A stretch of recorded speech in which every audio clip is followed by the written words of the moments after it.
अलैहिस्सलाम ताज्जुब करने लगे कि कुछ ही लम्हे पहले, कुछ सेकंड पहले जब मैं इधर से गुजरा था तो ये आजाद में गुजरा था, लेकिन अब कुछ ही लम्हे के बाद, कुछ सेकंड के बाद अब ये आजाद इसके ऊपर से हटा लिया गया। हज़रत मोहतरम हज़रत ईसा अलैहिस्सलाम अल्लाह के रसूल है, नबी है। हज़रत ईसा अलैहिस्सलाम रब की बारगाह में अरीज़ा पेश करते हैं कि ऐ पाक परवरदिगारे आलम, कुछ देर पहले इस कब्र के ऊपर अज़ाब हो रहा था, लेकिन फौरन आप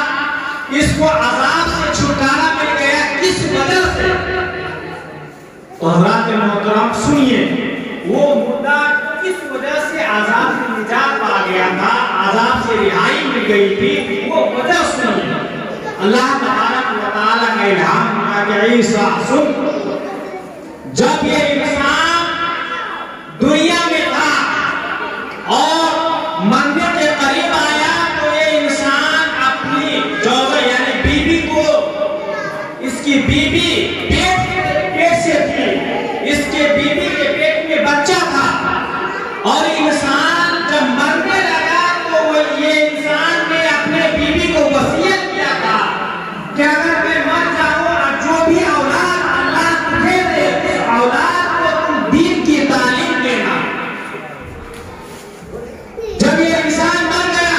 इसके यहाँ इसके घर पे एक लड़का पैदा हुआ और वो लड़का कुछ बड़ा हो गया तो उसकी माँ ने उस बच्चे को मदरसे के अंदर भेजा, और उसके बच्चे ने जब मदरसे के अंदर पहुंचा तो मौलाना साहब के पास पहुंचे, और मौलाना साहब जब उसको शुरुआत पढ़ाते हैं तो उसको पढ़ा, उस बच्चे से पढ़वा के तो ऐ बच्चे पढ़ो बिस्मिल्लाहिर्रहमानिर्रहीम, तो इसके बच्चे ने जैसे ही बिस्मिल्लाहिर्रहमानिर्रहीम पढ़ा तो मुझे ये गवारा ना हुआ कि इसका बच्चा जमीन के ऊपर मेरा नाम ले रहा है, मेरा जिक्र अस्कार कर रहा है, और इसके बाप को मैं कब्र के अंदर अज़ाब दूं। इसी वजह से मैंने इसके बाप को अज़ाब से छुटकारा दे दिया। हज़रत मोहतरम देखा किस तरीका से ने उसके रिश्तेदार ने, उसके बाल बच्चों ने